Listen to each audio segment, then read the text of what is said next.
এবার ধূপগুড়ির দিকে নজর রাখবো। ধূপগুড়িতে সরকারি জমি দখল করে নির্মাণ তৈরি হচ্ছিল। দেখুন, এই হলো সরকারি জমি, সেখানে নির্মাণ তৈরি হচ্ছিল এবং এই খবর নিউজ 18 বাংলায় আমরা দেখাই। পুলিশের সামনে অবৈধ নির্মাণের অভিযোগ, নাম জড়িয়েছে প্রাক্তন পঞ্চায়েত সদস্যর। আর নিউজ 18 বাংলার প্রতিনিধি পৌঁছানোর পরেই তৎপর হলো পুলিশ। কি ব্যবস্থা নেওয়া হলো জানবো, সরাসরি চলে যাব। রকি চৌধুরী রয়েছে আমার সঙ্গে, রকির সঙ্গে কথা বলবো। রকির, এইভাবে তো দিনের পর দিন নির্মাণ তৈরি হচ্ছিল এবং যেমনটা আমরা জানতে পারছি যে পুলিশের সামনেই এই অবৈধ নির্মাণ তৈরি হচ্ছিল, কিন্তু যেই মুহূর্তে তুমি পৌঁছলে ছবিটা বদলে গেল। তৎপর হলো পুলিশ, কি ব্যবস্থা নিল?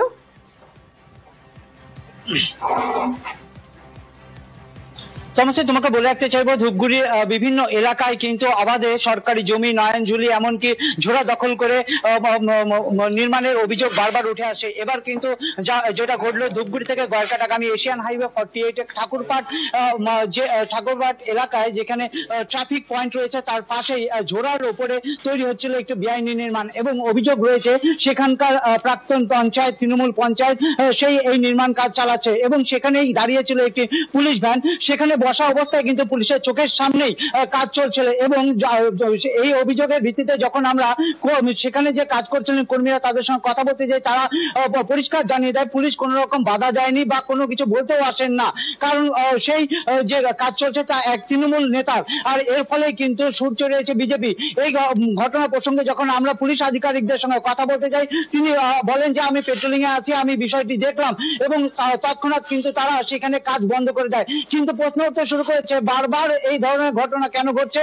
যখন নিউজ 18 বাংলার পর্দায় খবর তুলে ধরা হয় অথবা প্রতিনিধি সেখানে পৌঁছায়, তারপরেই পুলিশ প্রশাসন তৎপর হয়। কেন এর আগে যে ঘটনা ঘটেছিল সেগুলো এখন পর্যন্ত পুনরুদ্ধার হয়নি এবং এই যে বেআইনি নির্মাণ বন্ধ করা, অর্থাৎ আমরা আমাদের প্রতিনিধি পৌঁছানোর পরে তৎপর হলো পুলিশ।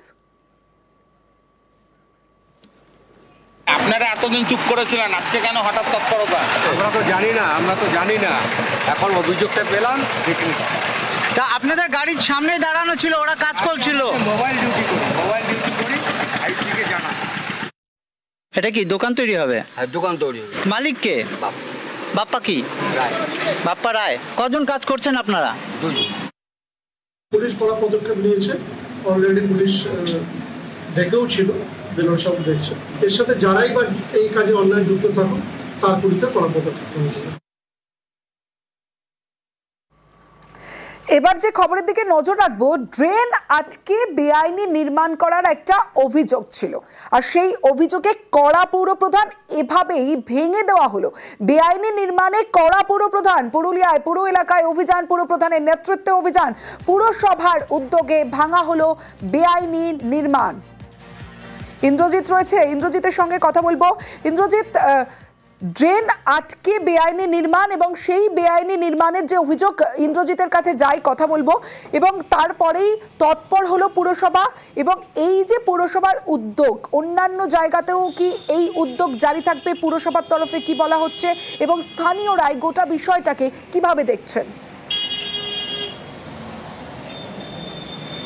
দেখো তমস্যা, একেবারে দীর্ঘদিন ধরে তারা মাইকিং করে আসছে। সাধারণ যারা এরা এই ব্যবসায়ী, যারা এই একেবারে ড্রেনকে বন্ধ করে ব্যবসা করছে রাস্তার ধারে, তাদের বারে বারে সজাগ করা হয়েছে, তাদের সতর্ক করা হয়েছে, তাদের বলা হয়েছে ড্রেন মুক্ত করে দিতে, কিন্তু কোনো লাভ হয়নি।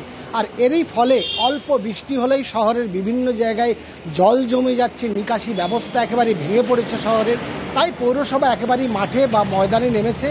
নিজে পৌরপ্রধান নিজে একেবারেই জেসিপি গাড়ি বা ব্যাক হো লোডার বলে একটি গাড়ি 47 লক্ষ টাকা পৌরসভার ফান্ড থেকে কেনা হয়েছে এবং এই গাড়ি দিয়ে সেই ড্রেন ভেঙে দেওয়া হচ্ছে, বেআইনি নির্মাণ ভেঙে দেওয়া হচ্ছে এবং পুরুলিয়া পৌরসভার বিভিন্ন এলাকাতে যেখানেই অভিযোগ পাওয়া যাচ্ছে সেখানে গিয়ে ড্রেন, যেখানে ড্রেনের উপরে ইন্দ্র, একটা বিষয় যে এই যে ছবি আমরা দেখছি, যখন নির্মাণ তৈরি হচ্ছিল তখন যদি পুরসভা আটকাতো তাহলে তো 47 লাখ টাকা খরচ করতে হতো না পুরসভাকে।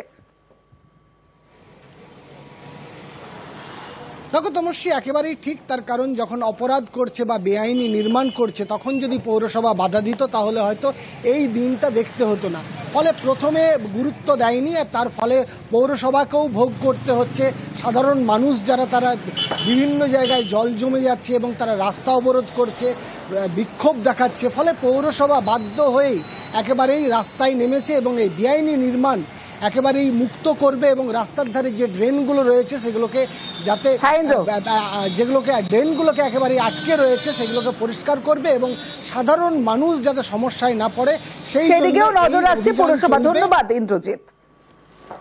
স্বইচ্ছায় তুলে নিন, করছে না, এখন বাধ্য হয়ে আপনাকে করতে হবে। কারণ আজকে যখন কারণেই আমরা 47 লক্ষ টাকা দিয়ে আমাদের আরবান ডেভেলপমেন্ট মিউনিসিপ্যাল অ্যাফেয়ার্স ডিপার্টমেন্টের সুরা থেকে আমরা যে সলিড ওয়েস্ট ম্যানেজমেন্টের যে ফান্ড পেয়েছি, সেই ফান্ড থেকে আমরা এই যে ব্যাকো লোডার টাটা হিটাচি সিনরাইট আমরা যেটা রথের দিনে ওপেনিং করলাম, এই কারণেই আমরা এটা এনেছি। কারণ এই যে solid waste management, garbage jam, drain jam, এই ক্লিয়ার করার জন্যই এই আমরা এটা কিনেছি। তার আজকে কেন কিনেছি আজকে দেখতেই পাচ্ছেন, একদম অ্যাকশন টেকেন হবে। অন্যদিকে হাওড়া জগৎবল্লভপুরে খাল সংস্কার, 3 কোটি টাকা ব্যয়ে খাল সংস্কার। জগৎবল্লভপুর পঞ্চায়েত সমিতির উদ্যোগ, আর চাষের জন্য পাওয়া যাবে এবার পর্যাপ্ত জল। আমার সঙ্গে দেবাশিস রয়েছে, আরো বিস্তারিত বলবে দেবাশিস। দেখো, অবশ্যই এটি কিন্তু একটা বড়সড় উদ্যোগ হাওড়া জগৎবল্লভপুর পঞ্চায়েত সমিতি এবং জেলা প্রশাসনের। তার কারণ এই যে 10 কিলোমিটার খাল দীর্ঘ 20 বছর কোনোদিনও সংস্কার হয়নি, সেই সংস্কারে অবশেষে হাত দিয়েছে। তার অর্ধেক কাজ ইতিমধ্যেই কিন্তু সম্পন্ন হয়েছে। আর এই খালটি যদি সম্পন্ন হয়ে গেল তাহলে কিন্তু 8টি গ্রাম পঞ্চায়েতের প্রায় 40টি অঞ্চল বা গ্রাম, প্রায় 50,000-এর বেশি মানুষ তারা কিন্তু উপকৃত হবে। সবচেয়ে বেশি উপকৃত হবে সেখানকার কৃষি চাষবাসে। তা কিন্তু মানুষের স্বপ্ন ছিল, তা কার্যত পঞ্চায়েত সমিতির হাত ধরে সফল হতে চলছে। বেশ দেবাশিস। আমাদের বর্ষার চাষ, এখান দিয়ে যে জল নিকাশি হয়, জল নিকাশ করতে পারে না, বন্যা হয়ে যায় প্রতি বছরই প্রায়। আমরা চাষ করতে পারি না গরমের ধানে। ওই যে নাচাটা যেটা চাষের বা চাষিদের সুবিধার্থে কাজে লাগতো, সেই নাচাটা দীর্ঘদিন ধরে তার নাব্যতা কমে গিয়েছে। মাটি পড়ে, পলি পড়ে তার নাব্যতা একবারেই বন্ধ। এলাকার চাষিদের দীর্ঘদিনের দাবি ছিল যাতে সেটা সংস্কার করা হয়। গত 6 তারিখ সেই কাজটা শুভ সূচনা শুরু হয় বিধায়ক সাহেবের উপস্থিতিতে। এর ফলে বহু মানুষ চাষ করতে পারবে, তারা যে জলের অভাব ছিল তাদের